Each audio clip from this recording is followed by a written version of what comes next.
potential, and it was a very effective organization. That's a defensive transatlantic alliance. But when the Soviet Union collapsed at the end of 1991, the justification for NATO disappeared overnight.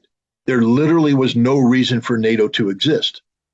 But the United States continued to keep the NATO structure in place because it was a mechanism of control. The United States, through NATO, controlled Europe. And NATO is closely linked to the European Union. The European Union is the political and economic side of the U.S.-European alliance, of which NATO is the military political side. You can't speak of NATO without speaking of the European Union. Why? They're the same people. And the United States dominates both. So I don't think it's inaccurate to say that NATO and the European Union are a direct extension of America. I would go further and say that NATO and the European Union are simply tools of American geopolitical hegemony, that Europe lacks any sort of unified, independent vision of what a European security framework looks like. This is something that all Europeans should reflect on.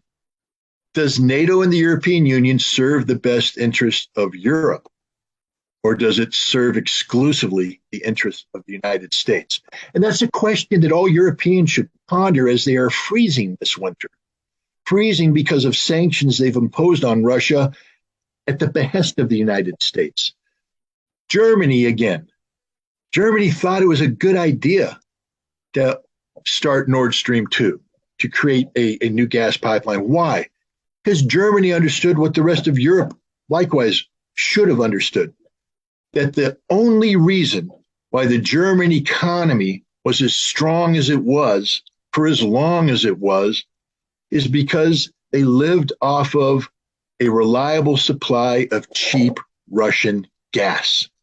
Now that they've denied themselves that gas, look how quickly the economy is tanking. Was it in Germany's best interest to commit economic suicide? The answer, of course, is no. Then why did they do it? Because Germany and the German government doesn't work for the benefit of the German people. It works for the exclusive benefit of the United States of America. So we as Americans thank you, Germany, for doing our bidding. But if I were a German, I'd be very upset at my government. I'd be very upset at the United States, because it's not Russia's fault that Germany is going to be cold this winter. It's America's fault, and it's the German government's fault.